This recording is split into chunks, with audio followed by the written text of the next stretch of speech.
ಶುಭೋದಯ ಜ್ಯೋತಿಷ್ಯ ಕಿರಣ ವಿಶೇಷ ಕಾರ್ಯಕ್ರಮಕ್ಕೆ ಸ್ವಾಗತ. ನಾನು ಮಧು ನಾಗೇಶ್. ವೀಕ್ಷಕರೇ, ಇವತ್ತಿನ ನಮ್ಮ ಕಾರ್ಯಕ್ರಮದಲ್ಲಿ ನಾವು ತುಳಸಿ ಪೂಜೆಯ ಮಹತ್ವದ ಕುರಿತಾಗಿ ಗುರೂಜಿ ಅವರಿಂದ ಮಾಹಿತಿಯನ್ನು ತಿಳಿದುಕೊಳ್ಳೋಣ. ಅಂದರೆ ಸಂಜೆ ಹೊತ್ತಲ್ಲಿ ತುಳಸಿ ಗಿಡದ ಹತ್ರ ದೀಪವನ್ನು ಯಾಕೆ ಹಚ್ಚಬೇಕು, ಅದರ ಮಹತ್ವವೇನು, ಎಷ್ಟೊತ್ತಿಗೆ ಹಚ್ಚಬೇಕು, ಸಮಯ ಇರಬಹುದು, ಹಾಗೆ ಬೆಳಗ್ಗೆ ಸಂದರ್ಭದಲ್ಲಿ ಯಾವ ಟೈಮ್ನಲ್ಲಿ ತುಳಸಿ ಪೂಜೆಯನ್ನು ಮಾಡಬೇಕು ಅನ್ನೋದ್ರ ಕುರಿತಾಗಿ ಸಂಪೂರ್ಣ ಮಾಹಿತಿಯನ್ನು ಗುರೂಜಿ ಅವರು ತಿಳಿಸ್ಕೊಡ್ಲಿದ್ದಾರೆ. ಮೊದಲಿಗೆ ಅವರನ್ನು ಬರಮಾಡಿಕೊಳ್ಳೋಣ. ಗುರೂಜಿ, ಕಾರ್ಯಕ್ರಮಕ್ಕೆ ಆತ್ಮೀಯ ಸ್ವಾಗತ. ನಮಸ್ಕಾರ. ವಾಗರ್ತ ಇವ ಸಂಪ್ರತೋ ವಾಗರ್ತಃ ಪತಿಪತೆಯ ಜಗತಃ ಪಿತರ ಒಂದೇ ಪಾರ್ವತಿ ಪರಮೇಶ್ವರು. ಗುರೂಜಿ, ತುಳಸಿ ಪೂಜೆ ಸಾಮಾನ್ಯವಾಗಿ ನಮ್ಮ ಹೆಣ್ಣು ಮಕ್ಕಳೆಲ್ಲ ಕೂಡ ದೇವರ ಪೂಜೆಯ ಜೊತೆಗೆ ತುಳಸಿ ಪೂಜೆನೂ ಕೂಡ ಮಾಡ್ತಾರೆ. ಬೆಳಗಿನ ಜಾವ ಹಾಗೆ ಸಂಜೆಯ ಸಂದರ್ಭದಲ್ಲಿ ತುಳಸಿ ಪೂಜೆ ಯಾವ ಟೈಮ್ನಲ್ಲಿ ಮಾಡಿದ್ರೆ ಒಳಿತಾಗತ್ತೆ, ಹಾಗೆ ತುಳಸಿ ಗಿಡದ ಹತ್ರ ದೀಪವನ್ನು ಹಚ್ಚುವ ಮಹತ್ವದ ಕುರಿತಾಗಿ ಸಂಪೂರ್ಣ ಮಾಹಿತಿಯನ್ನು ತಿಳಿಸ್ಕೊಡಿ. ಗುರುಭ್ಯೋ ನಮಃ. ಜ್ಯೋತಿಷ್ಯ ಶಾಸ್ತ್ರದ ಪ್ರಕಾರ, ಹಿಂದೂ ಪುರಾಣಗಳ ಪ್ರಕಾರ ಇರುವಂತಹ ಪೂಜೆ ಪುನಸ್ಕಾರಗಳಿಗೆ ವಿಶೇಷವಾದ ಸ್ಥಾನಮಾನ, ಗಿಡಮೂಲಿಕೆಗಳ ಔಷಧಿಗಳಿಗೂ ಸಂಬಂಧಪಟ್ಟಂತೆ ಎಲ್ಲ ತರಹ ಮನೆ ಕುಟುಂಬದಲ್ಲಿ ಇರುವಂತಹ ಎಲ್ಲ ತರಹ ಸಮಸ್ಯೆಗಳನ್ನು ಹೋಗಲಾಡಿಸುವಂತಹ ಏಕೈಕ ಒಂದು ಪ್ರಾಮುಖ್ಯತೆ ಕೊಡುವಂತಹ ಒಂದು ಗಿಡ ಅಂತಂದರೆ ಅದು ತುಳಸಿ ಗಿಡ. ಈ ತುಳಸಿ ಗಿಡ ಹೇಗೆ ಬಂತು ಅನ್ನುವಂಥದ್ದು, ರಾಕ್ಷಸರು ಮತ್ತು ದೇವತೆಗಳು ಕ್ಷೀರ ಸಮುದ್ರ ಮತ್ತು ಸಮುದ್ರ ಮಂಥನ ಮಾಡುವಾಗ ಈ ಅಮೃತದಿಂದ ಬಂದಂತಹ ಒಂದು ಬಿಗಳಿಗೆ ಅನ್ನುವ ವಿಷಯದಲ್ಲಿ ಈ ತುಳಸಿ ಗಿಡ ಅನ್ನುವಂಥದ್ದು ಉದ್ಭವ ಆಗುತ್ತದೆ. ಈ ತುಳಸಿ ಗಿಡ ಸಾಕ್ಷಾತ್ ಶಿವನ ಮತ್ತು ವಿಷ್ಣುವಿನ ಅಂಶದಿಂದ ಬಂದಂತಹ ಅಮೃತದ ಬಿಂದು. ಈ ಅಮೃತ ನಮಗೆ, ನಮ್ಮ ಇಡೀ ಮನುಕುಲಕ್ಕೆ ಒಂದು ದಾರಿದೀಪವಾಗಿ, ಒಂದು ಜೀವನಕ್ಕೆ ಉದ್ಧಾರಕ್ಕೋಸ್ಕರ, ಪ್ರತಿಯೊಂದು ಮನೆ ಉದ್ಧಾರಕ್ಕೋಸ್ಕರ ಮತ್ತು ಸಮಾಜದ ಲೋಕ ಕಲ್ಯಾಣಕ್ಕೋಸ್ಕರ ಈ ತುಳಸಿ ಗಿಡವನ್ನು ಆರಾಧನೆ ಅನ್ನುವಂಥದ್ದು ಮಾಡ್ತೀವಿ. ಈ ತುಳಸಿ ಗಿಡದಿಂದ ನಮ್ಮ ಮನೆ ಕುಟುಂಬಕ್ಕೆ ಹೇಗೆ ಸಮೃದ್ಧಿ ಆಗುತ್ತದೆ, ಯಾವ ಗಳಿಗೆನಲ್ಲಿ ಯಾವ ಟೈಮ್ನಲ್ಲಿ ಪೂಜೆ ಪುನಸ್ಕಾರಗಳನ್ನುವಂಥದ್ದು ಮಾಡಬೇಕು ಅಂತಂದರೆ ವಿಶೇಷವಾದ ಸ್ಥಾನಮಾನ. ಇದನ್ನು ತುಳಸಿ ಗಿಡವನ್ನು ಬ್ರಾಹ್ಮಿ ಮುಹೂರ್ತದಲ್ಲಿ ಮತ್ತು ಗೋಧೂಳಿ ಮುಹೂರ್ತದಲ್ಲಿ ಕಡಾಖಂಡಿತವಾಗಿ ಈ ತುಳಸಿ ಪೂಜೆಯನ್ನು ಮಾಡಲೇಬೇಕಾದಂತಹ ಹಿಂದೂ ಸಂಪ್ರದಾಯಗಳ ಪದ್ಧತಿಗಳು. ಮತ್ತು ಈ ತುಳಸಿ ಗಿಡದ ಎಲೆಗಳನ್ನು ತೀರ್ಥದಲ್ಲಿ ಉಪಯೋಗಿಸ್ತೀವಿ. ಏನಕ್ಕೆ ಅಂತಂದರೆ, ಈ ತೀರ್ಥದಲ್ಲಿ ಉಪಯೋಗಿಸುವಂತಹ ಪ್ರಾಮುಖ್ಯತೆ ಏನಕ್ಕೆ ಕೊಡ್ತೀವಿ ಅಂತಂದರೆ, ಶಿವನ ಅಭಿಷೇಕ ಆದ ನಂತರ ವಿಷ್ಣುವಿನ ಅಂಶವನ್ನು ಪೂಜೆ ಸಂಪೂರ್ಣವಾಗಿ ಆದ ನಂತರ ಅಲ್ಲಿಂದ ಬಂದಂತಹ ಜಲವನ್ನು ತುಳಸಿಯ ಮುಖಾಂತರದಿಂದ ತೀರ್ಥ ರೂಪದಲ್ಲಿ ತೆಗೆದುಕೊಂಡಾಗ ನಮ್ಮಲ್ಲಿ ಇರುವಂತಹ ಎಲ್ಲವೂ ನಶ್ವರ ಸಂಪೂರ್ಣವಾಗಿ ಆಗುವಂತಹ ಯಾವುದೇ ಒಂದು ಕೆಡುಕು ಅನ್ನುವಂಥದ್ದು ಸಂಪೂರ್ಣವಾಗಿ ನಶ್ವರ ಆಗೋಗುತ್ತೆ. ಮತ್ತು ನಮ್ಮಲ್ಲಿ ಒಂದು ಹೊಸ ಜ್ಞಾನ ಅನ್ನುವಂಥದ್ದು ಹುಟ್ಕೊಳ್ಳುತ್ತೆ. ಮತ್ತು ನಮ್ಮಲ್ಲಿ ಇರುವಂತಹ ಯಾವುದೇ ಒಂದು ಲೋಪದೋಷಗಳನ್ನು ಕೂಡ ಆರೋಗ್ಯಕ್ಕೆ ಸಂಬಂಧಪಡುವಂತಹ, ಅನಾರೋಗ್ಯಕ್ಕೆ ಸಂಬಂಧಪಡುವಂತಹ ಯಾವುದೂ ಕೂಡ ನಮ್ಮಲ್ಲಿ ಇರುವಂತಹ ವೈರಾಣುಗಳನ್ನು ಸಂಪೂರ್ಣವಾಗಿ ನಾಶಪಡಿಸೋದಕ್ಕೆ ಶಕ್ತಿ ಅನ್ನುವಂಥದ್ದು ಈ ತುಳಸಿ ತೀರ್ಥದಲ್ಲಿ ಅನ್ನುವಂಥದ್ದು ಇದೆ. ಬದುಕಿರುವಾಗ ಹೇಗೆ ನಮಗೆ ಆರೋಗ್ಯದಲ್ಲಿ ಮತ್ತು ಜ್ಞಾನಕ್ಕೆ ಸಂಬಂಧಪಡುವಂತಹ ತುಳಸಿ ನೀರನ್ನು ತೆಗೆದುಕೊಳ್ತೀವೋ, ಹಾಗೆ ಕೊನೆಗಾಲದಲ್ಲೂ ಕೂಡ ಕೊನೆ ಉಸಿರು ಎಳೆಯುವಾಗ ಮೋಕ್ಷ ಪ್ರಾಪ್ತಿಗಾಗಿ, ಅಂದರೆ ವೈಕುಂಠ ಯಾತ್ರೆ, ಸ್ವರ್ಗ ಸುಖವನ್ನು ಅನುಭವಿಸೋದಕ್ಕೋಸ್ಕರ, ಸ್ವರ್ಗದ ಬಾಗಿಲನ್ನು ತೆರೆಯುವುದಕ್ಕೋಸ್ಕರ ತುಳಸಿ ನೀರನ್ನು ಕೂಡ ಉಪಯೋಗಿಸ್ತೇವೆ. ಮುಖ್ಯವಾಗಿ ಈ ಮನೆ ಕುಟುಂಬಕ್ಕೆ ಸಂಬಂಧಪಡುವಂತಹ ಎಲ್ಲ ಸಮಸ್ಯೆಗಳನ್ನು ಪರಿಹಾರ ಮಾಡಿಕೊಳ್ಳುವುದಕ್ಕೆ ಈಗ ಹೇಳ್ದಾಗೆ ಬ್ರಾಹ್ಮಿ ಮುಹೂರ್ತದಲ್ಲೂ ಮತ್ತು ಗೋಧೂಳಿ ಮುಹೂರ್ತದಲ್ಲಿ ವಿಶೇಷವಾಗಿ ಸ್ಥಾನಮಾನ ಅನ್ನುವಂಥದ್ದು ಪೂಜೆಗೆ, ತುಳಸಿ ಪೂಜೆಗೆ ಅನ್ನುವಂಥದ್ದು ಕೊಡ್ತೀವಿ. ಈ ತುಳಸಿ ಪೂಜೆಯಿಂದ ಮನೆಗೆ ಮತ್ತು ಯಾರು ಮಾಡ್ತಾರೋ ಅವರಿಗೆ ಹೇಗೆ ವೃದ್ಧಿ ಆಗುತ್ತದೆ, ಹೇಗೆ ಕನೆಕ್ಟ್ ಆಗುತ್ತದೆ ಅಂತಂದರೆ, ಮನೆ ಅಂಗಳದಲ್ಲಿ ಇರುವಂತಹ ತುಳಸಿ ಗಿಡದಿಂದ ಪೂಜೆ ಮಾಡಿದಾಗ ಮನೆ ಒಳಗಡೆ ಮತ್ತು ಮನೆಗೆ ಸಂಬಂಧಪಟ್ಟಂತಹ ವಾಸ್ತು ಲೋಪದೋಷ ಮತ್ತು ಯಾರು ಪೂಜೆ ಮಾಡ್ತಾ ಇದ್ದಾರೋ, ಯಾರು ಸುಮಂಗಲಿ ಪೂಜೆ ಮಾಡ್ತಾ ಇದ್ದಾರೋ ಆ ಹೆಣ್ಮಗಳಿಗೂ ಮತ್ತು ಮನೆ ಕುಟುಂಬಕ್ಕೆ ಸಂಬಂಧಪಟ್ಟಂತಹ ಎಲ್ಲ ಸದಸ್ಯರಿಗೂ ಕೂಡ ಒಂದು ಲಕ್ಷ್ಮೀ ಕಟಾಕ್ಷ, ಆರೋಗ್ಯಕ್ಕೆ ಸಂಬಂಧಪಡುವಂಥದ್ದು ಮತ್ತು ಹಣಕಾಸಿಗೆ ಸಂಬಂಧಪಡುವಂತಹ ಎಲ್ಲ ವಿಷಯಗಳನ್ನು ಕೂಡ ನಮಗೆ ತುಳಸಿ ಪೂಜೆಯಿಂದ ನಮಗೆ ಲಭಿಸುತ್ತದೆ. ಒಂದು ದೇವಸ್ಥಾನಗಳಲ್ಲಿ ಇರುವಂತಹ ತುಳಸಿ ಪೂಜೆಯನ್ನು, ತುಳಸಿ ಕಟ್ಟೆಯನ್ನು ನಮಸ್ಕಾರ ಮಾಡಿಕೊಳ್ಳೋದ್ರಿಂದ, ದೇವಸ್ಥಾನದ ಸುತ್ತಮುತ್ತಲೇ ಇರುವಂತಹ ತುಳಸಿ ಕಟ್ಟೆಯನ್ನು ಪೂಜೆ ಮಾಡುವುದರಿಂದ ಏನು ಫಲಗಳು ಅಂತಂದರೆ, ದೇವಸ್ಥಾನದಲ್ಲಿ ಗರ್ಭಗುಡಿನಲ್ಲಿ ಇರುವಂತಹ ಒಂದು ಪ್ರಾಮುಖ್ಯತೆ, ಒಂದು ಚೈತನ್ಯ ಹೇಗೆ ನಮ್ಮ ಧ್ವಜಕಂಬ ಅನ್ನುವಂಥದ್ದು ರಾಜಗೋಪುರದಲ್ಲಿ ನಮಸ್ಕಾರ ಮಾಡಿಕೊಂಡು ಧ್ವಜಕಂಬಕ್ಕೆ ನಮಸ್ಕಾರ ಮಾಡಿದಾಗ ಎಷ್ಟು ನಮಗೆ ವೈಬ್ರೇಷನ್ ಅನ್ನುವಂಥದ್ದು ಸಿಗುತ್ತೋ, ಅದೇ ಪ್ರಾಮುಖ್ಯತೆ ಅನ್ನುವಂಥದ್ದು ತುಳಸಿ ಗಿಡದ, ದೇವಸ್ಥಾನದ ಅಂಗಳದಲ್ಲಿ ಇರುವಂತಹ ತುಳಸಿ ಗಿಡವನ್ನು ನಮಸ್ಕಾರ ಮಾಡಿಕೊಂಡು ಪೂಜೆ ಮಾಡಿ ಪ್ರದಕ್ಷಿಣೆ ಮಾಡಿ ಅಲ್ಲಿನ ಮಣ್ಣನ್ನು ತಿಲಕವಾಗಿ ಅಂತಂದರೆ ಬಟ್ಟನೆ ರೂಪದಲ್ಲಿ ಇಟ್ಕೊಂಡಾಗ ನಮಗೆ ಇರುವಂತಹ ಎಲ್ಲ ಸಮಸ್ಯೆಗಳನ್ನು ಕೂಡ ಸಂಪೂರ್ಣವಾಗಿ ಪರಿಹಾರ ಮಾಡ್ಕೋಬಹುದು. ಓಕೆ ಗುರುಜಿ, ಒಬ್ಬರು ಕಾಲರ್ ಇದ್ದಾರೆ, ಮಾತಾಡ್ಸ್ಬಿಡೋಣ. ಸೌಮ್ಯ ಅಂತ ಕರೆ ಮಾಡಿದ್ದಾರೆ. ಹಲೋ, ನಮಸ್ತೆ ಮಾ, ಎಲ್ಲಿಂದ ಕರೆ ಮಾಡಿದ್ದೀರಾ? ಯಾರ ಬಗ್ಗೆ ಕೇಳಬೇಕಿತ್ತು? ನಿಮ್ಮ ಡೇಟ್ ಆಫ್ ಬರ್ತ್ ಹಾಗೆ ರಾಶಿ ನಕ್ಷತ್ರ ತಿಳಿಸ್ಕೊಡಿ. ಮಕರ ರಾಶಿ ಶ್ರವಣ ನಕ್ಷತ್ರ. 28/10/1990 ಬೆಳಿಗ್ಗೆ 4 ಗಂಟೆ ಮ್ಯಾಮ್. ಓಕೆ, ಮಾತಾಡಿ, ಗುರುಜಿ ಇದ್ದಾರೆ. ಹಲೋ, ನಮಸ್ಕಾರ ಅಮ್ಮ. ನಮಸ್ತೆ ಗುರುಗಳೇ. ಹೇಳಿ ಅಮ್ಮ, ಪ್ರಶ್ನೆ ಏನು? ಮದುವೆ ಬಗ್ಗೆ ಕೇಳಬೇಕಾಯ್ತು. ಮ್ಯಾರೇಜ್ ಲೈಫ್ ಇರುತ್ತೆ, ಮತ್ತೆ ಡಿಲೇ ಆಗ್ತಾ ಇದೆ. ಯಾವುದೇ ಬಂದು ಲಾಸ್ಟ್ ತನಕ ಮೂಮೆಂಟ್ ಹೋಗಿ ನಿಂತೋಗ್ತಾ ಇದೆ ಗುರುಗಳೇ. ಡೇಟ್ ಆಫ್ ಬರ್ತ್ ಇನ್ನೊಂದು ಸರಿ ಅಮ್ಮ, ಡೇಟ್ ಆಫ್ ಬರ್ತ್ ಇನ್ನೊಂದು ಸರಿ ಹೇಳಿ. 28/10/1990 ಬೆಳಗ್ಗೆ 4 ಗಂಟೆ. ಸರಿ ಅಮ್ಮ. ಅಮ್ಮ, ಇವಾಗ ನಿಮಗೆ ಕಂಕಣ ಭಾಗ್ಯ ಬಲದಲ್ಲಿ ನೀವು ಏನಕ್ಕೆ ವಿಳಂಬ ಆಗ್ತಾ ಇದೆ ಅನ್ನುವಂಥದ್ದು ಮುಖ್ಯವಾಗಿ ತಗೋಬೇಕು ಅಂತಂದರೆ, ಚಂದ್ರ, ಶನಿ ಮತ್ತು ಕುಜ, ಚಂದ್ರ ಮತ್ತು ಶನಿ ಕುಜನ ಆರಾಧನೆ ಅನ್ನುವಂಥದ್ದು ಮಾಡಬೇಕಾಗುತ್ತದೆ. ಅದನ್ನು ಬೀಜ ಮಂತ್ರ ಅನ್ನುವಂಥದ್ದು ಪಠಿಸಬೇಕಾಗುತ್ತದೆ. ನಿಮಗೆ ಆಲ್ರೆಡಿ 8 ತಿಂಗಳ ಹಿಂಭಾಗದಲ್ಲೇ ಮದುವೆ ಆಗಬೇಕಾಗಿತ್ತು. ನೀವು ಕೊಟ್ಟಿರುವ ಡೇಟ್ ಆಫ್ ಬರ್ತ್ ಪ್ರಕಾರವಾಗಿ 8 ತಿಂಗಳ ಹಿಂಭಾಗದಲ್ಲೇ ಮದುವೆ ಆಗೋಗ್ಬೇಕಾಗಿತ್ತು.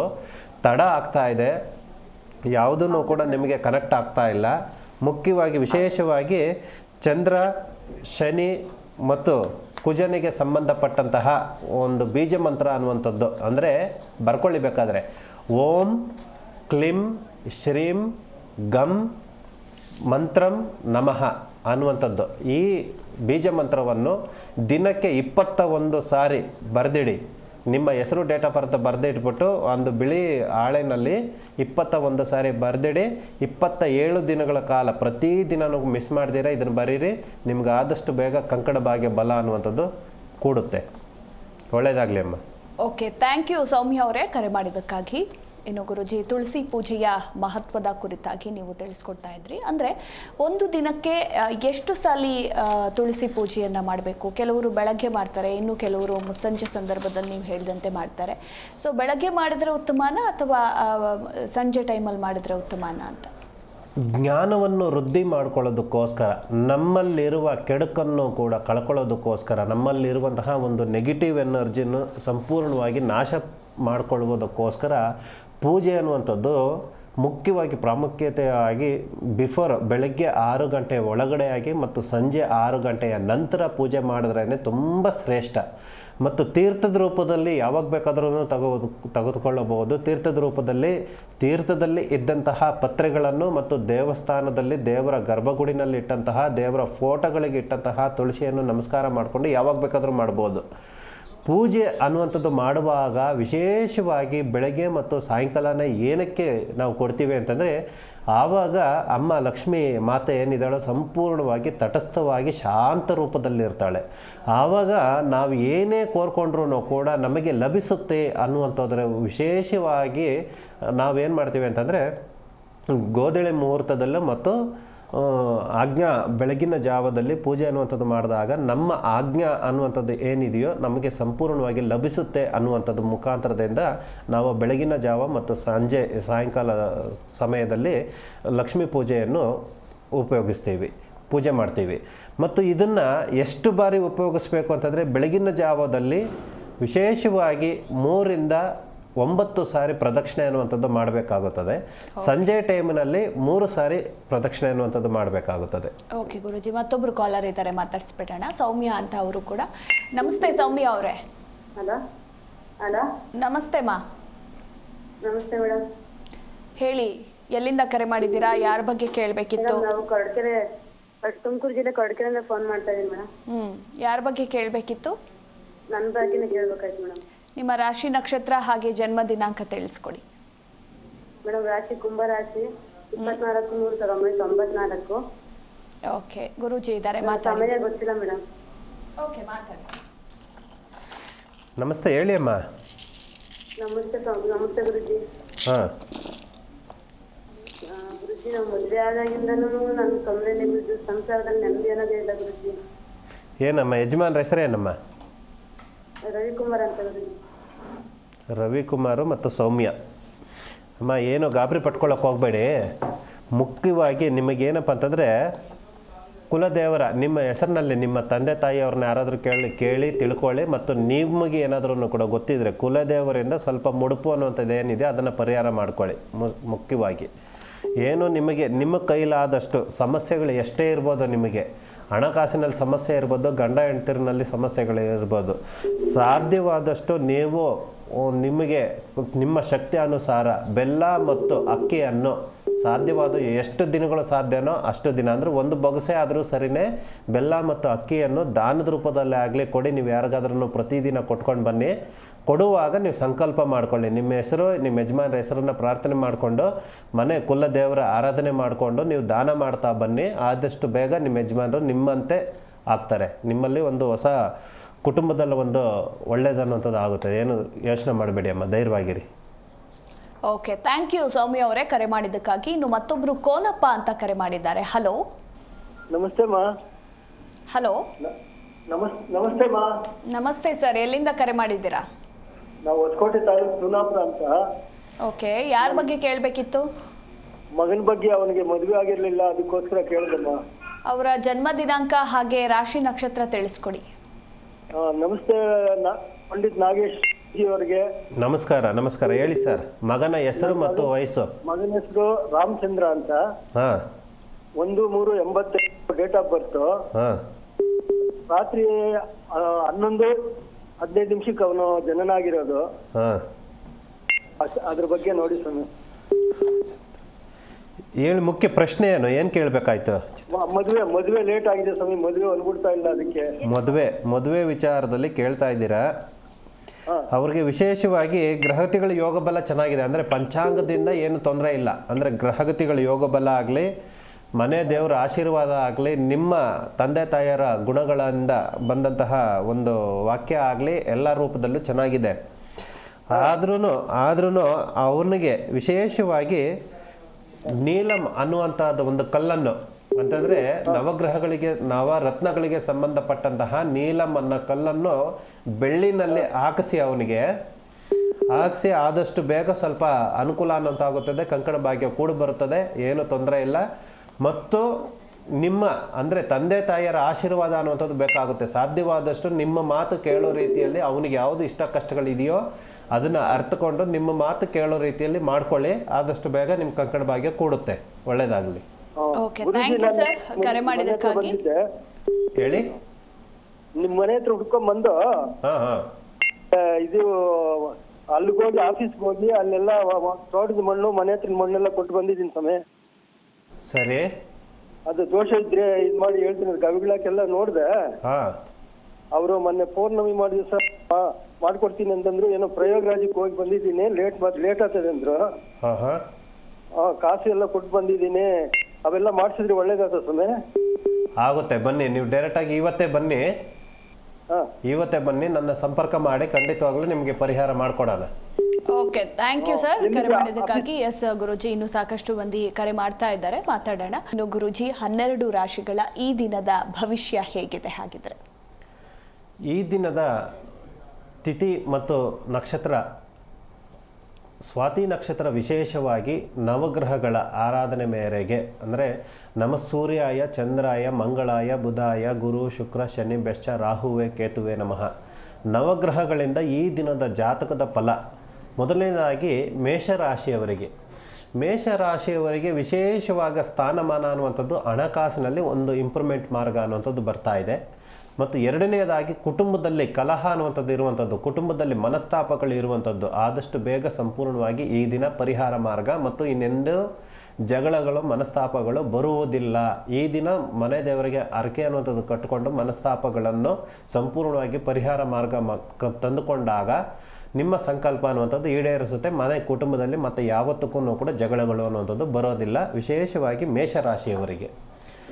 ಮತ್ತು ವೃಷಭ ರಾಶಿಗೆ ಸಂಬಂಧಪಟ್ಟಂತೆಯೇ ವೃಷಭ ರಾಶಿಯವರಿಗೆ ವಿಶೇಷವಾಗಿ ಆರ್ಥಿಕವಾದ ಸ್ಥಾನಮಾನ ಲಭಿಸುತ್ತೆ. ನಿಮಗೊಂದು ಗಣ್ಯ ಸ್ಥಾನ ಅನ್ನುವಂಥದ್ದು ಬರುವಂಥದ್ದು 100 ಜನಗಳ ಮುಂದೆ 10 ಜನಗಳ ಮುಂದೆ ನಿಮಗೊಂದು ಸ್ಥಾನಮಾನ ಅನ್ನುವಂಥದ್ದು ವಿಶೇಷವಾಗಿ ಇದೆ. ಮತ್ತು ನಿಮ್ಮ ಜ್ಞಾನವನ್ನು ನಿಮಗೆ ಇರುವಂತಹ ಒಂದು ಚೈತನ್ಯವನ್ನು ಅಭಿವೃದ್ಧಿಪಡಿಸ್ಕೊಳ್ಳೋದಕ್ಕೋಸ್ಕರ ನಿಮ್ಮ ತೋರ್ಪಡಿಕೊಳ್ಳೋಕ್ಕೋಸ್ಕರ ನಿಮಗೆ ಒಂದು ಉನ್ನತವಾದ ಸ್ಥಾನ ಅನ್ನುವಂಥದ್ದು ಸಿಗುತ್ತೆ, ಉಪಯೋಗಿಸ್ಕೊಳ್ಳಿ. ಮತ್ತು ಸ್ನೇಹಿತರಿಂದನೂ ಕೂಡ ಒಂದು ಪ್ರಬಲವಾದ ಫಲ ಅನ್ನುವಂಥದ್ದು ದಕ್ಕುತ್ತಾ ಇದೆ, ಅದನ್ನು ಕೂಡ ಸರಿಪಡಿಸ್ಕೊಳ್ಳಿ, ಎಲ್ಲವನ್ನೂ ಕೂಡ ನಿಮ್ಮಂತೆ ಆಗುತ್ತದೆ. ಮಿಥುನ ರಾಶಿಗೆ ಸಂಬಂಧಿಸಿದಂತೆ ವಿದ್ಯಾರ್ಥಿಗಳಿಗೆ ವಿಶೇಷವಾಗಿ ಕೆಲಸ ಕಾರ್ಯಗಳು ಮತ್ತು ಯಾವುದೇ ಒಂದು ವಿದ್ಯಾರ್ಥಿಗಳಿಗೆ ಸಂಬಂಧಪಡುವಂತಹ ಅವರು ಎಜುಕೇಷನ್ ಮಾಡುವಂತಹ ಯಾವುದು ಮಾಡಿದಾರೋ ಅದರಲ್ಲಿ ನಿಮಗೆ ಒಂದು ಉದ್ಯೋಗ ಸಿಗುವಂತಹ ಮಾರ್ಗ ಅನ್ನುವಂಥದ್ದು ಇದೆ. ಇವತ್ತು ಅಪ್ಲಿಕೇಶನ್ ಹಾಕಿ ಮತ್ತು ಎಷ್ಟೋ ದಿನಗಳಿಂದ ಬೇರೆಯವರು ಕೂಡ ಉದ್ಯೋಗಕ್ಕೋಸ್ಕರ ಯಾವುದು ನಿಮಗೆ ಅಡೆತಡೆಗಳು ಅನ್ನುವಂಥದ್ದು ಆಗ್ತಾ ಇದೆಯೋ ಅದನ್ನು ಇವತ್ತು ಸೂರ್ಯನಿಗೆ ನಮಸ್ಕಾರ ಮಾಡಿ ನೀವು ದಿನನಿತ್ಯದ ಏನು ಇಷ್ಟ ದೇವರನ್ನು ಕೂಡ ಆರಾಧನೆ ಮಾಡಿಕೊಂಡು ಇವತ್ತು ಅಪ್ಲಿಕೇಶನ್ ಹಾಕಿದ್ರೆ ಆದಷ್ಟು ಬೇಗ ನಿಮಗೆ ಉದ್ಯೋಗ ಅನ್ನುವಂಥದ್ದು ಲಭಿಸುತ್ತದೆ. ಮತ್ತು ಕಟಕ ರಾಶಿಯವರಿಗೆ ವಿಶೇಷವಾಗಿ ಆರೋಗ್ಯದಲ್ಲಿ ಸ್ವಲ್ಪ ಸುಧಾರಣೆ ಅನ್ನುವಂಥದ್ದು ಬರ್ತಾ ಇದೆ. ಮತ್ತು ಯಾವುದು ರೂಪದಲ್ಲೂ ಕೂಡ ತುಂಬ ದಿನಗಳಿಂದ ಅನಾರೋಗ್ಯ ಅನ್ನುವಂಥದ್ದು ನಿಮಗೆ ಡಾಕ್ಟರ್ ಹತ್ರ ಹೋದ್ರೂ ಕೂಡ ಮತ್ತು ನಿಮ್ಮ ಸ್ವಯಂ ಆಯುರ್ವೇದಿಕದಿಂದ ಆಗಿರ್ಬೋದು, ಆಹಾರ ಪದ್ಧತಿಗಳಿಂದ ಆಗಿರ್ಬೋದು, ಆರೋಗ್ಯದಲ್ಲಿ ನಿಮಗೆ ನಷ್ಟ ಪ್ರಾಪ್ತಿ ಅನ್ನುವಂಥದ್ದು ಕಾಣಿಸ್ತಾ ಇದೆ. ಅಂತಂದರೆ ಚೇತರಿಸ್ಕೊಳ್ಳೋದಕ್ಕೆ ಕಷ್ಟ ಅನ್ನುವಂಥದ್ದು ಆಗ್ತಾ ಇದೆ. ಅದನ್ನು ಈ ದಿನ ವಿಶೇಷವಾಗಿ ವಿಭೂತಿಯಿಂದ ಮತ್ತು ಬಿಲ್ಲಪತ್ರೆಯಿಂದ ನೀವು ಇದನ್ನು ಸಂಪೂರ್ಣವಾಗಿ ಪರಿಹಾರ ಮಾಡ್ಕೋಬಹುದು ಅನ್ನುವಂಥದ್ದು ಕಟಕ ರಾಶಿಯವರಿಗೆ ವಿಶೇಷವಾಗಿ ಇವತ್ತು ಲಭಿಸುತ್ತದೆ. ಆರೋಗ್ಯದಲ್ಲಿ ಸ್ವಲ್ಪ ಗಮನ ಅನ್ನುವಂಥದ್ದು ಗಂಭೀರವಾಗಿ ತೆಗೆದುಕೊಳ್ಳಿ, ಎಲ್ಲ ರೂಪದಲ್ಲೂ ಕೂಡ ಪರಿಹಾರ ಮಾರ್ಗ ಅನ್ನುವಂಥದ್ದು ಕಂಡುಕೋಬಹುದು. ಮತ್ತು ಸಿಂಹ ರಾಶಿಯವರಿಗೆ ವಿಶೇಷವಾಗಿ ತನ್ನ ಗುಣ ಅನ್ನುವಂಥದ್ದು, ತಮ್ಮ ವೀಕ್ನೆಸ್ ಅನ್ನುವಂಥದ್ದು ಬಿಟ್ಕೊಡಬಾರ್ದು. ತಮ್ಮ ಗುಣ ಅನ್ನುವಂಥದ್ದು ನಿಮಗೆ ದೌರ್ಬಲ್ಯ ಆಗಬಾರದು ಬೇರೆ ಜನಗಳಿಂದ. ಅದಕ್ಕಾಗಿ ನಿಮ್ಮ ಜ್ಞಾನವನ್ನು ನೀವು ನಿಮ್ಮ ಪಂಚೇಂದ್ರಿಯಗಳನ್ನು ನಿಮ್ಮ ಹಿಡಿತದಲ್ಲಿ ಇಟ್ಟುಕೊಳ್ಳಿ. ನೀವು ಮಾಡುವಂತಹ ಕೆಲಸ ಕಾರ್ಯಕ್ಕೆ ಒಂದು ದೃಢವಾದ ಸಂಕಲ್ಪ ಇಟ್ಕೊಂಡು ಮುನ್ನೆ ಹೆಜ್ಜೆ ಹಾಕಿ. ಮತ್ತು ಯಾರು ನಿಮಗೆ ಹಿತೈಷಿಗಳು ಅನ್ನೋಂಥದ್ದು ಇರ್ತಾರೋ ಅವರು ಸ್ವಲ್ಪ ಸಾಧ್ಯವಾದಷ್ಟು ನಿಮಗೆ ಸ್ವಲ್ಪ ಪರಿಹಾರ ಮಾರ್ಗಗಳು ಅನ್ನೋಂಥದ್ದು ಏನಿದೆಯೋ ಅವುಗಳನ್ನ ತಿಳ್ಕೊಳ್ಳಿ. ಸಾಧ್ಯವಾದಷ್ಟು ನಿಮ್ಮ ಆಲೋಚನೆಯಿಂದನೇ ನೀವು ಹೆಜ್ಜೆ ಹಾಕಿ, ಎಲ್ಲ ರೂಪದಲ್ಲೂ ಒಳ್ಳೆಯದಾಗುತ್ತದೆ. ಮತ್ತು ಕನ್ಯಾ ರಾಶಿಯವರಿಗೆ ವಿಶೇಷವಾಗಿ ಈ ದಿನ ಕಂಕಣ ಭಾಗ್ಯ ಬಲದಲ್ಲೂ ಕೂಡ ಬರ್ತೈತೆ. ಮತ್ತು ದೂರದ ಸಂಬಂಧಿಗಳಿಂದನೂ ದೂರದ ಸ್ನೇಹಿತರಿಂದನೂ ಕೂಡ ನಿಮಗೆ ಹೊಸ ವಿಷಯ ಅನ್ನುವಂಥದ್ದು ಕೂಡ ಗೊತ್ತಾಗುತ್ತದೆ. ಮತ್ತು ಮನೆ ಕುಟುಂಬಕ್ಕೆ ಸಂಬಂಧಪಡುವಂತಹ ಒಂದು ಮಂಗಳ ಕಾರ್ಯ ಅನ್ನುವಂಥದ್ದು ನಡಿಬೇಕಾಗಿರುತ್ತದೆ. ಅದನ್ನು ಸ್ವಲ್ಪ ದೇವರು ಪೂಜೆ ಪುನಸ್ಕಾರವನ್ನುವಂಥದ್ದು ನಿಮಗೆ ಶಕ್ತಿಯಾನುಸಾರ ಮನೆ ಕುಟುಂಬದಲ್ಲಿ ಒಂದು ಪೂಜೆ ಪುನಸ್ಕಾರವನ್ನುವಂಥದ್ದು ಮಾಡಿ ಆದಷ್ಟು ಬೇಗ ಮನೆ ಕುಟುಂಬಕ್ಕೇ ನಿಮಗೂ ಎಲ್ಲ ರೂಪದಲ್ಲೂ ಕೂಡ ಒಂದು ಹೊಸ ಉನ್ನತವಾದ ಶಕ್ತಿ ಬರುತ್ತದೆ ಅನ್ನುವಂಥದ್ದು ಈ ಪೂಜೆ ಫಲದಿಂದ ದಕ್ಕಿಸ್ಕೋಬಹುದು. ಮತ್ತು ತುಲಾರಾಶಿಗೆ ಸಂಬಂಧಪಡುವಂತಹ ಹಣಕಾಸಿನಲ್ಲಿ ಸ್ವಲ್ಪ ಸಮಸ್ಯೆಗಳು ಅನ್ನುವಂಥದ್ದು ಇದ್ದಾವೆ.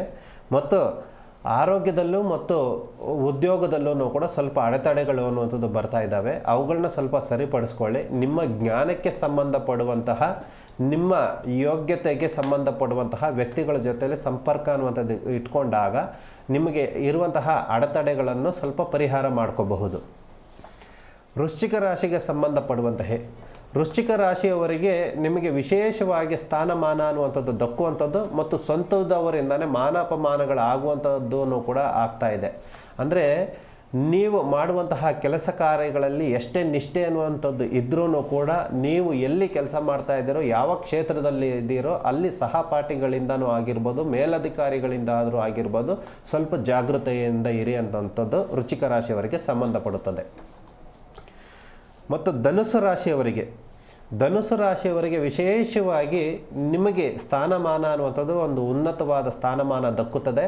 ಮತ್ತು ವಿಶೇಷವಾಗಿ ವಿದ್ಯಾರ್ಥಿಗಳಿಗೆ ಯಾವ ವಿಷಯದಲ್ಲಾದರೂ ಸರಿ, ಯಾವ ಸಬ್ಜೆಕ್ಟಲ್ಲಾದರೂ ಸರಿ, ಯಂತ್ರಮಂತ್ರ ಪ್ರಕರಣಗಳಿಂದ ಆದಂತಹ ಅಡೆತಡೆಗಳನ್ನು ಸಂಪೂರ್ಣವಾಗಿ ಪರಿಹಾರ ಮಾಡಿಕೊಳ್ಳೋದಕ್ಕೆ ವಿದ್ಯಾರ್ಥಿಗಳಿಗೆ ತುಂಬ ವಿಶೇಷವಾದ ಸ್ಥಾನಮಾನ ಅನ್ನುವಂಥದ್ದು ದಕ್ಕಿಸ್ಕೋಬೋದು.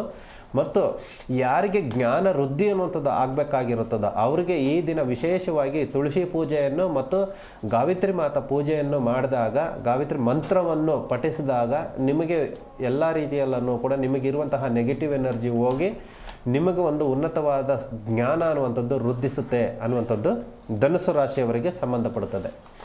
ಮತ್ತು ಮಕರ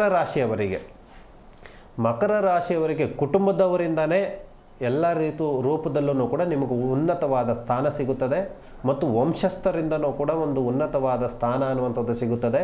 ಮನೆ ಕುಟುಂಬದಲ್ಲಿ ಒಂದು ಗೌರವ ಅನ್ನುವಂಥದ್ದು ದಕ್ಕುವಂಥದ್ದು ಮಾರ್ಗ ದಿನಗಳು ಅನ್ನುವಂಥದ್ದು ಆಗ್ತಾ ಇದ್ದಾವೆ. ಆದ ಕಾರಣದಿಂದ ಸಾಧ್ಯವಾದಷ್ಟನ್ನು ಕೂಡ ನಿಮ್ಮನ್ನು ನೀವು ಅರ್ಥಕೊಳ್ಳೋದಕ್ಕೆ, ನಿಮ್ಮ ಫಲ, ನಿಮ್ಮ ಕೆಪಾಸಿಟಿ, ನಿಮ್ಮ ಧೈರ್ಯ ಅನ್ನುವಂಥದ್ದು ಏನು ಅಂತದ್ದು ತಿಳ್ಕೊಳ್ಳೋದಕ್ಕೆ, ನಿಮ್ಮ ಯೋಗ್ಯತೆ ಅನ್ನುವಂಥದ್ದು ತಿಳ್ಕೊಳ್ಳೋದಕ್ಕೆ ಒಂದು ಸುಲಭ ಉಪಾಯ. ಆದ ಕಾರಣದಿಂದ ಇಷ್ಟ ದೇವರನ್ನು ಪೂಜೆ ಮಾಡಬೇಕು. ವಿಶೇಷವಾಗಿ ಹನುಮಾನ್ ಚಾಲೀಸ್ನ ಸಾಧ್ಯವಾದಷ್ಟು ಈ ದಿನ ಕೇಳಿದಾಗ ನಿಮಗೊಂದು ಉನ್ನತವಾದ ಧೈರ್ಯ, ಒಂದು ಜ್ಞಾನ ಅನ್ನುವಂಥದ್ದು ವೃದ್ಧಿಸುತ್ತೆ ಅನ್ನುವಂಥದ್ದು ಈ ದಿನದ ಮಕರ ರಾಶಿಗೆ ಸಂಬಂಧಪಟ್ಟಂಥದ್ದು. ಮುಂದೆ ಕುಂಭರಾಶಿಯವರಿಗೆ ವಿಶೇಷವಾಗಿ ನಿಮ್ಮ ತಾಳ್ಮೆ ಅನ್ನುವಂಥದ್ದು ನಿಮಗೆ ಸ್ವಲ್ಪ ನಷ್ಟ ಪ್ರಾಪ್ತಿ ಅನ್ನುವಂಥದ್ದು ಕೊಡ್ತಾ ಇದೆ. ನಿಮ್ಮ ತಾಳ್ಮೆ ಎಷ್ಟು ತಾಳ್ಮೆಯಿಂದ ಇರ್ತಾರೋ ಅಷ್ಟು ನಿಮಗೆ ಒಳ್ಳೆಯದು ಖಂಡಿತವಾಗ್ಲೂ. ಬಟ್ ಎದುರಾಳಿಗೆ ಅದನ್ನು ವೀಕ್ನೆಸ್ ಆಗಿ ತಿಳ್ಕೊಂಡು ನಿಮಗೆ ಸ್ವಲ್ಪ ದ್ರೋಹ ಬಗೆಯುವಂಥದ್ದು ಅಂತಂದರೆ ನಿಮ್ಮ ಹಿತೈಷಿಗಳ, ನಿಮ್ಮ ಸ್ನೇಹಿತರ, ನಿಮ್ಮ ಬಂಧುಗಳೇ ಎದುರುಗಡೆ ಒಂದು ಮಾತಾಡೋದು, ಹಿಂದ್ಗಡೆ ಒಂದು ಮಾತಾಡೋದು, ಈ ಥರ ಸ್ವಲ್ಪ ಆಗ್ತಾ ಇದೆ. ಆದ ಕಾರಣದಿಂದ ಯಾವುದೇ ಕಿವಿ ಮಾತುಗಳನ್ನು ಕೇಳಿದ್ರೂ ಕೂಡ ಸಂಪೂರ್ಣವಾಗಿ ನಿಮ್ಮ ಆತ್ಮಾವಲೋಕನ ಅಂತಂದರೆ ಒಳಗಡೆ ತೆಗೆದುಕೊಳ್ಳಕ್ಕೆ ಹೋಗಬೇಡಿ, ಸಂಪೂರ್ಣವಾಗಿ ಅಲ್ಲೇ ಬಿಟ್ಬಿಡಿ. ನಿಮ್ಮ ಜ್ಞಾನಕ್ಕೆ ಸಂಬಂಧಪಡುವಂಥದ್ದೇ, ನಿಮ್ಮ ವ್ಯಕ್ತಿಗೆ ಸಂಬಂಧಪಡುವಂಥದ್ದೇ ಯಾವುದೇ ಕೆಟ್ಟ ಮಾತುಗಳು ಬಂದರೂ ಕೂಡ ಅದನ್ನು ಯಾವುದನ್ನು ಕೂಡ ಗಂಭೀರವಾಗಿ ತೆಗೆದುಕೊಳ್ಳೋಕೆ ಹೋಗಬೇಡಿ. ವಿಶೇಷವಾಗಿ ವಿಷ್ಣುವಿನ ಆರಾಧನೆ ಮಾಡಿ, ವೆಂಕಟರಮಣ ಸ್ವಾಮಿ ಬಾಲಾಜಿಯನ್ನು ಆರಾಧನೆ ಮಾಡಿ, ಸಾಧ್ಯವಾದಷ್ಟು ನಿಮಗೆ ಎಲ್ಲ ರೂಪದಲ್ಲೂ ಕೂಡ ಒಂದು ಉನ್ನತವಾದ ಸ್ಥಾನ ಸಿಗುತ್ತದೆ. ಮತ್ತು ಕೊನೆಯದಾಗಿ ಮೀನರಾಶಿಗೆ ಸಂಬಂಧಪಡುವಂತಹ ನಿಮ್ಮ ಆರೋಗ್ಯದಲ್ಲಿ ಮತ್ತು ನಿಮ್ಮ ಜ್ಞಾನಕ್ಕೆ ಸಂಬಂಧಪಡುವಂತಹ ಮತ್ತು ನಿಮಗೆ ಹಣಕಾಸಿಗೆ ಸಂಬಂಧಪಡುವಂತಹ ಯಾವುದೇ ವಿಷಯಗಳಿದ್ರೂ ಕೂಡ ಸ್ವಲ್ಪ ಗಂಭೀರವಾಗಿ ತೆಗೆದುಕೊಳ್ಳಬೇಕಾಗುತ್ತದೆ. ಎರಡನೇದಾಗಿ ಗುರು ಹಿರಿಯರ ಆಶೀರ್ವಾದ ಅನ್ನುವಂಥದ್ದು ಬೇಕಾಗುತ್ತದೆ, ತಂದೆ ತಾಯಿಯರ ಆಶೀರ್ವಾದ ಅನ್ನುವಂಥದ್ದು ಬೇಕಾಗುತ್ತದೆ. ಈ ರೀತಿ ಇದ್ದಾಗ ನಿಮಗೆ ಅಂಗೈನಲ್ಲಿ ಔಷಧಿ ಅಂದಾಗೆ ನಿಮಗೆ ಯಾವುದು ಬೇಕು, ಏನು ಬೇಡ ಅನ್ನುವಂಥದ್ದು ನಿಮಗೆ ಅರಿವಿದೆ. ಆದ ಕಾರಣದಿಂದ ಇನ್ನೊಬ್ಬರ ಮೇಲೆ ಡಿಪೆಂಡ್ ಆಗಬೇಡಿ. ನಿಮ್ಮ ಜ್ಞಾನ, ನಿಮ್ಮ ಕೆಲಸ ಕಾರ್ಯಗಳನ್ನು ಸಾಧ್ಯವಾದಷ್ಟು ನೀವೇ ಪ್ರಯತ್ನ ಪಡಿ, ನಿಮ್ಮಿಂದನೇ ಇನ್ನೊಬ್ಬರಿಗೆ ಉತ್ತೇಜನ ಸಿಗಬೇಕು. ಆ ರೀತಿಯಾಗಿ ಕೊನೆಯದಾಗಿ ಈ ಮೀನರಾಶಿಯವರಿಗೆ ಸಂಬಂಧಪಡುವಂಥದ್ದೇ ಶಿವನ ಆರಾಧನೆ ಮಾಡಿದಾಗ ನಿಮಗೆ ಎಲ್ಲ ಲೋಪದೋಷಗಳು ಕೂಡ ಪರಿಹಾರ ಆಗುತ್ತವೆ. ಓಕೆ ಗುರುಜಿ, ಇದೇನು ಕಾರ್ಯಕ್ರಮ ಮುಗಿಸೋ ಸಮಯ. ಕೊನೆಯದಾಗಿ ನಮ್ಮ ವೀಕ್ಷಕರಿಗೆ ಇವತ್ತಿನ ಕಾರ್ಯಕ್ರಮದಲ್ಲಿ ಏನು ಹೇಳಕ್ಕೆ ಇಷ್ಟಪಡ್ತೀರಾ? ಈ ದಿನದ ವಿಶೇಷ ಅಂದರೆ ರಾಶಿ ನಕ್ಷತ್ರಗಳು ಕೆಲವರು ಕೇಳ್ತಾರೆ, ಎಲ್ಲರಿಗೂ ಕೂಡ ಇದು ಅನ್ವಯಿಸುತ್ತದಾ ಅನ್ನುವಂಥದ್ದು. ಅಂದರೆ ರಾಶಿ ನಕ್ಷತ್ರಗಳಿಗೆ ಸಂಬಂಧಪಡುವಂತಹ ಈ ದಿನದಲ್ಲಿ ಸೂರ್ಯ ಉದಯದಿಂದ ಸೂರ್ಯ ಅಸ್ತದವರೆಗೂ ಕೂಡ ಅವರ ನಾಮ ನಕ್ಷತ್ರ ಮತ್ತು ಜನ್ಮ ನಕ್ಷತ್ರಕ್ಕೆ ಸಂಬಂಧಪಡುವಂತಹ ಫಲಗಳನ್ನು ತಿಳಿದುಕೊಳ್ಳಬೇಕಾಗುತ್ತದೆ. ಮತ್ತು ಕುಲದೇವರ ಆರಾಧನೆ ಅಂತಂದರೆ ಗೋತ್ರ, ಈ ವಿಷಯಗಳಿಗೆ ಸಂಬಂಧಪಡುವಂಥದ್ದು ಮಾತ್ರನೇ ನಮಗೆ ರಾಶಿ ನಕ್ಷತ್ರಗಳ ಫಲಗಳನ್ನು ತಿಳಿದುಕೊಳ್ಳಬಹುದು. ಓಕೆ ಗುರುಜಿ, ಮತ್ತೆ ನಾಳೆ ಭೇಟಿಯಾಗೋಣ. ಧನ್ಯವಾದಗಳು. ಸರ್ವೇ ಜನ ಸುಖಿನೋ ಭವಂತು. ಶಿವೋಹಂ. ವೀಕ್ಷಕರೇ, ನೋಡಿದ್ರಲ್ಲ, ಇದಾಗಿತ್ತು ಇವತ್ತಿನ ಜ್ಯೋತಿಷ್ಯ ಕಿರಣ ವಿಶೇಷ. ಹಾಗೆ ಗುರೂಜಿಯವರ ಹತ್ರ ನೇರವಾಗಿ ಮಾತನಾಡಬೇಕು ಅಂದವರು ಈಗ ಗುರೂಜಿಯವರ ಪರ್ಸನಲ್ ಕಾಂಟ್ಯಾಕ್ಟ್ ನಂಬರ್ ಹಾಗೆ ಅವರ ವಿಳಾಸವನ್ನ ನಾವು ತೋರಿಸ್ತೇವೆ, ನೀವು ಭೇಟಿ ಕೊಡಬಹುದು ಅಂತ ಹೇಳ್ತಾ ನೋಡ್ತಾ ಇರಿ ಜಿ ಕನ್ನಡ ನ್ಯೂಸ್, ಸತ್ಯವೇ ಸುದ್ದಿಯ ಜೀವಾಳ. ಜ್ಯೋತಿಷ್ಯ ಕಿರಣ ಪಂಡಿತ್ ಶ್ರೀ ನಾಗೇಶ್ ಗುರೂಜಿ. ಸಂಪರ್ಕಿಸಬೇಕಾದ ವಿಳಾಸ ರಾಜರಾಜೇಶ್ವರಿ ಟೆಂಪಲ್ ಮುಂಭಾಗ, ಫಸ್ಟ್ ಮೇನ್, 3ನೇ ಬ್ಲಾಕ್, 4ನೇ ಸ್ಟೇಜ್, ರಾಜರಾಜೇಶ್ವರಿ ನಗರ, ಬೆಂಗಳೂರು 560098 990089089019 9900890818.